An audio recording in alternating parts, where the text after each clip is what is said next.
Assalamualaikum warahmatullahi wabarakatuh. Sebelumnya perkenalkan nama saya Siti Zalikhah Mahdia Juraid, NIM 2023 31268 dari kelas D31.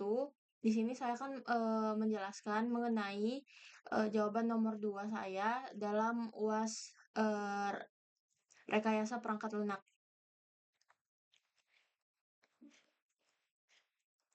Jadi di sini tuh ada entitas satu aktor.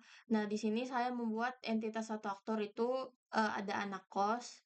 Sebelumnya saya membuat aplikasi sistem manajemen keuangan buat anak kos. Nah, terus di sini sehingga entitas satu aktornya yang terlibat itu ada anak kos dan juga aplikasi. Nah, anak kos di sini dia itu memasukkan data pengeluaran dan pemasukan. Nah, untuk aplikasinya tersendiri, dia menyimpan data, menghitung sisa uang, dan memberikan laporan kepada user. Terus ada DAD atau DFD. Di sini saya menggunakan DFD Logic. Nah, DFD di sini yang pertama itu memasukkan pemasukan menuju proses pemasukan. Nah, kemudian memasukkan pengeluaran menuju proses pengeluaran dan proses pemasukan menuju database, proses pengeluaran menuju database, proses pemasukan menuju grafik pengeluaran, proses pengeluaran menuju grafik pengeluaran. Lalu database menuju proses hitung sisa uang, proses hitung sisa uang menuju sisa uang, proses hitung sisa uang menuju laporan bulanan, dan juga proses laporan bulanan menuju laporan bulanan. Sehingga sisa uang menuju hasil grafik pengeluaran, laporan bulanan menuju hasil grafik pengeluaran. Dan di sini ada DFD fisiknya. DFD fisiknya itu yang pertama perangkat pengguna mengirimkan data pengeluaran dan pemasukan ke server aplikasi. Kemudian server aplikasi menyimpan data ke database keuangan. Server aplikasi mengirimkan data pengeluaran dan pemasukan ke proses hitung, lalu proses hitung menghitung sisa uang dan mengirimkannya ke dalam proses sisa uang. Nah, proses sisa uang di sini akan menampilkan sisa uang kepada perangkat pengguna. Lalu, server aplikasi mengirimkan data pengeluaran dan pemasukan ke proses laporan bulanan. Proses laporan bulanan kemudian akan menghasilkan laporan bulanan dan mengirimkannya ke proses laporan. Nah, proses laporan di sini akan menampilkan laporan bulanan kepada perangkat pengguna. Dan server aplikasi mengirimkan data pengeluaran dan pemasukan ke proses grafik. Proses grafik menghasilkan grafik dan akan mengirimkannya ke grafik pengeluaran. Kemudian di sini grafik pengeluaran menampilkan grafik kepada perangkat pengguna.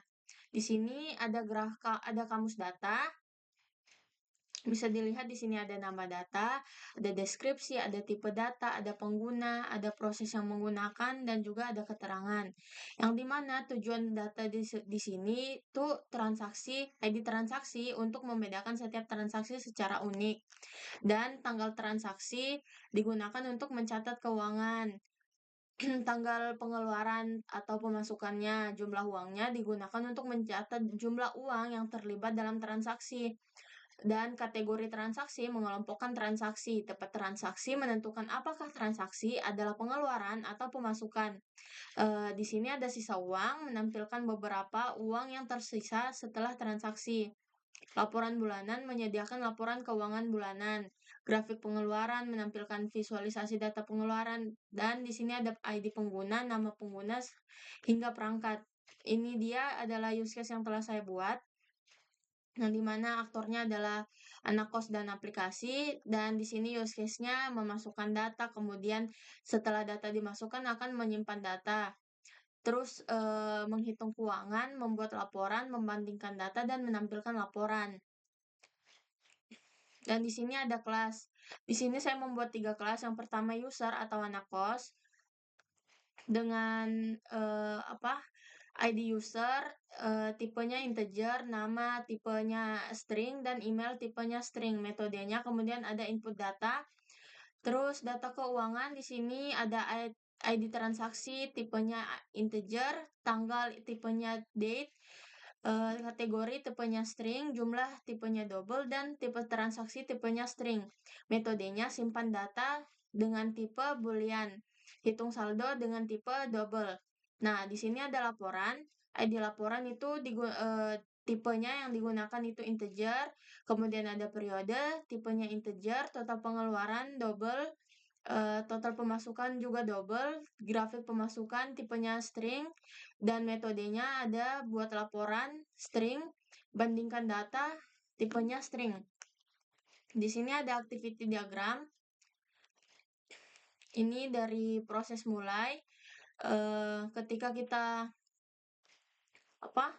memasukkan data transaksi, kemudian nanti datanya akan diperiksa, akan divalidasi apakah sudah benar atau belum. Kalau belum, akan mengulangi input data. Jadi datanya akan dimasukkan ulang, terus kalau sudah betul akan disimpan langsung ke database-nya dan akan dihitung saldonya. Kalau udah, ini bakal menampilkan hasil, saldo laporan atau grafiknya.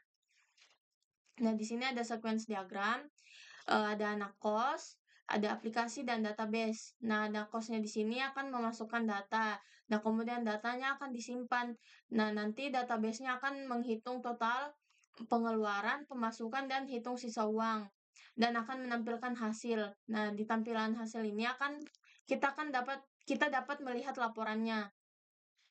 Kemudian ada untuk interface-nya, ada tampilan masukkan data pengeluaran atau pemasukan, bisa dilihat di sini.